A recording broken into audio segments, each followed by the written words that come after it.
Pedro, o maior acerto nessa convocação da seleção brasileira. São 9 atacantes, uma seleção que vai ter que improvisar na lateral.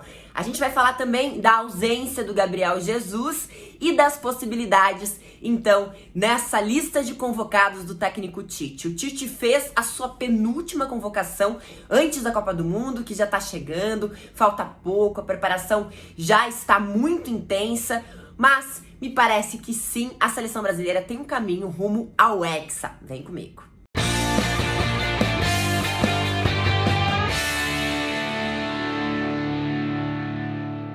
A verdade é que convocação de seleção brasileira, convocação de seleções de forma geral, sempre geram muita discussão, debate entre os torcedores, porque de fato a gente tem diversas possibilidades de jogadores que estão em excelentes momentos e que muitas vezes não são contemplados com essa vaga ali carimbada, então, na seleção nacional.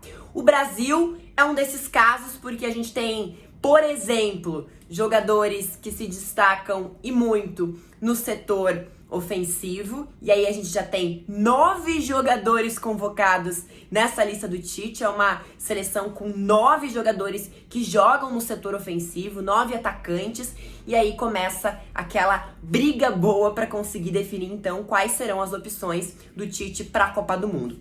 Além disso, a questão da lateral, que talvez tenha sido um dos grandes erros dessa comissão técnica do Tite, ter feito poucos testes de jogadores que jogam nessa posição. Durante muito tempo se apostou no Daniel Alves, agora o Daniel Alves chega numa condição física que é muito longe da ideal, inclusive foi admitido na coletiva de imprensa que essa é a razão para o Daniel Alves não ter sido convocado, além, claro, de estar jogando numa liga bem inferior, né? Tá jogando no futebol mexicano, e teve um acompanhamento especial da seleção brasileira, mas neste momento o Daniel Alves fica fora. O que pra mim é um acerto.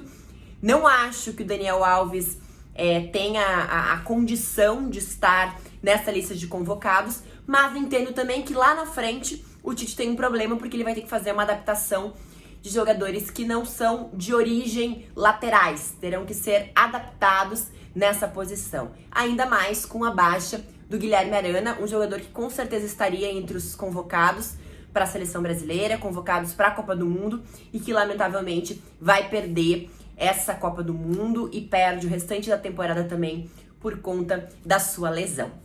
Vamos lá, vamos passar limpo então, para todo mundo que está aqui nos acompanhando, qual é a lista de convocados, a penúltima lista. Essa lista é para os amistosos que ainda vão acontecer, são 2 jogos. E depois, antes da Copa do Mundo, aí sim, a lista final de convocados, então, para o Catar. Goleiros: Alisson, Ederson, o Everton do Palmeiras.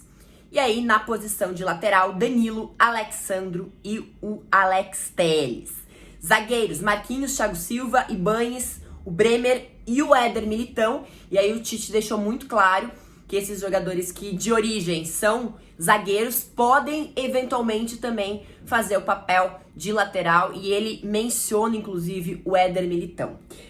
Aí depois temos Bruno Guimarães, Casemiro, Everton Ribeiro, o Everton Ribeiro recebendo mais uma vez uma oportunidade e de certa forma uma continuidade aí também na seleção brasileira, então acho que ele fica bem perto da Copa do Mundo, muito por conta dessa relação de confiança que foi estabelecida com a comissão técnica do Brasil, e porque o Tite tem essa característica também de convocar jogadores que estejam num bom momento, mas que tenham um passado dentro da seleção brasileira, que tenham já construído essa relação, e a gente viu em diversos momentos o Everton Ribeiro entre os convocados. Aí o Fred, que não me parece estar num grande momento, inclusive eu convocaria o Danilo em substituição ao Fred, Danilo do Palmeiras, mas acho que vai mais uma vez para esse tipo de critério: relação passado na seleção brasileira, relação com a comissão técnica e também por estar, obviamente, no futebol europeu. Aí Paquetá, Fabinho, e temos a lista extensa dos jogadores que estarão no setor ofensivo deste Brasil. São 9 atacantes: Neymar, Vini Júnior, Antony, jogando uma bola impressionante, tá muito bem, Richarlison, Matheus Cunha, Firmino, Rafinha, o Rodrigo e aí o Pedro.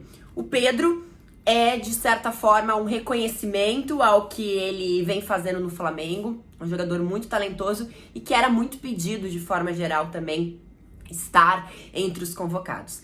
Me parece que ter deixado o Gabriel Jesus nesse momento, inclusive pelas palavras da própria comissão técnica, do Tite, foi uma estratégia, como se o Gabriel Jesus já estivesse garantido para a Copa do Catar. Claro, se não acontecer nada nesse meio tempo.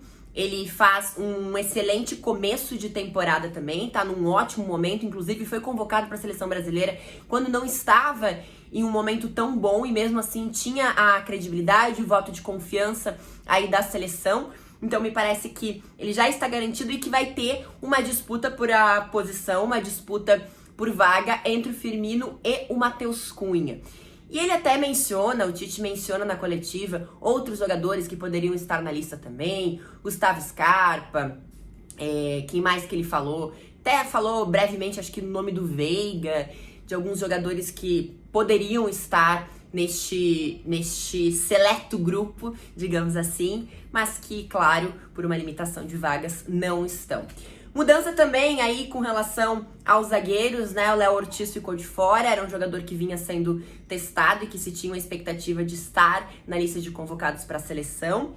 E aí a entrada do Ibáñez e do Bremer, muito por conta do que eles estão fazendo nesse atual momento e também pela versatilidade desses jogadores e esse pensamento de fazer esse teste final, então, antes da convocação.